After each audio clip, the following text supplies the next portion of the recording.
Good morning everyone, I am Manushi, your anchor for Aisha Aaj Tak. Now starting with some national news. The sports department of Punjab is going to organize Punjab Khel Mela. The Union Cabinet has approved the signing of guarantees for hosting the FIFA U17 Women's World Cup 2022 in India. England beat Germany to win Women's European Championship 2022. In weightlifting, Harjinder Kaur won the bronze medal in women's 71 kg category. Draupadi Murmu became 15th President and second lazy President and the first tribal President of India. Union Agriculture Minister Narendra Singh Tomar has presented Agriculture Infrastructure Fund Awards in New Delhi. West Bengal to carve out 7 new districts, number rises to 30. World's most durable hydrogen fuel cell has been developed by scientists from Hong Kong University of Science and Technology. IAF to participate in multilateral exercises pitch black in Australia. Now, moving to some international news. Taiwan speeds up its combat drones program to counter China. British PM candidate Rishi Sunak pledges crackdown on Islamist extremism. China has decided to start major drills from tomorrow against Nancy Pelosi. North Korean leader Kim Jong-un criticized South Korea's new president for the first time.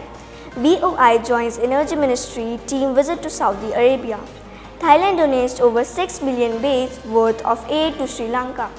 Australia's got a Solomon Island headache again because of China's expansion into the South Pacific caught Australia and the United States off guard.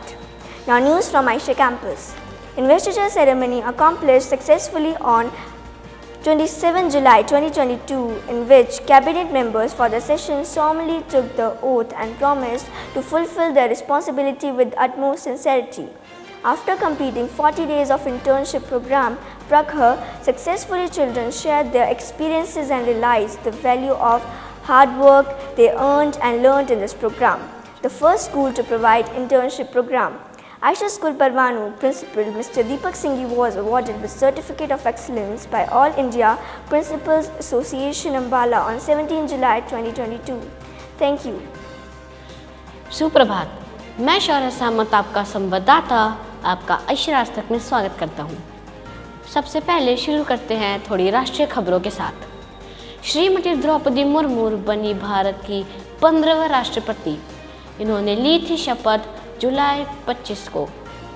ये बनी भारत की दूसरी महिला राष्ट्रपति और पहली भारत की आदिवासी राष्ट्रपति। नेशनल हेराल्ड ऑफिस का एक हिस्सा सील। कॉमनवेल्थ गेम्स में भारत के 2 पदक पक्के।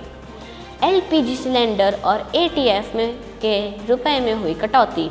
लोगों ने ली चैन की सांस।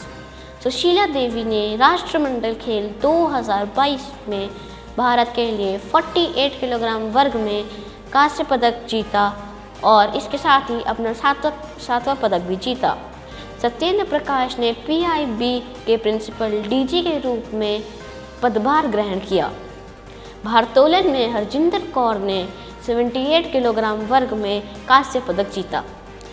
बाजार से खरीदने से के बजाय घर पे खुद बनाए अपने भाई के लिए इको फ्रेंडली राखी। अब थोड़ी अंतर्राष्ट्रीय खबरें। इंग्लैंड ने जर्मनी को हराकर यूरोपियन चैंपियनशिप 2022 जीती। चीन का मुकाबला करने के लिए ताइवान ने अपने लड़ाकू विमान क्लोन कार्यक्रम को गति दी। 9/11 हमले का मास्टरमाइंड अलकायदा का सरगना Ayman al Zawahiri US drone द्वारा मारा गया।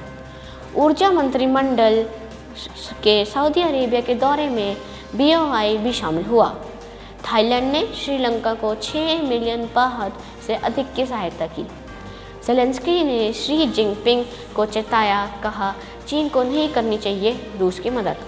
अब थोड़ी सी खबरें आइशर के प्रांगण से। आइशर स्कूल परवाणू के प्राचार्य श्री दीपक सिंघी को 17 जुलाई 2022 को All India Principal Association Ambala द्वारा सर्टिफिकेट ऑफ एक्सीलेंस के से सम्मानित किया गया। 27 जुलाई 2022 को आइशा स्कूल परवाणू में इन्वेस्टिचर सेरेमनी अर्थात शपथ ग्रहण समारोह आयोजित किया गया, जिसमें कैबिनेट मेंबर्स ने अपने कार्य को निष्ठापूर्वक करने की शपथ ली। 7 विद्यार्थियों ने सफलतापूर्वक पूरा किया आइशर का इंटर्नशिप प्रोग्राम प्रखर। 40 दिनों के इस प्रोग्राम में इन विद्यार्थियों ने कमाए अपने अनुभव। धन्यवाद। आपका दिन मंगलमय हो। और खबरों के लिए जुड़े रहिए आइशर आज तक के साथ।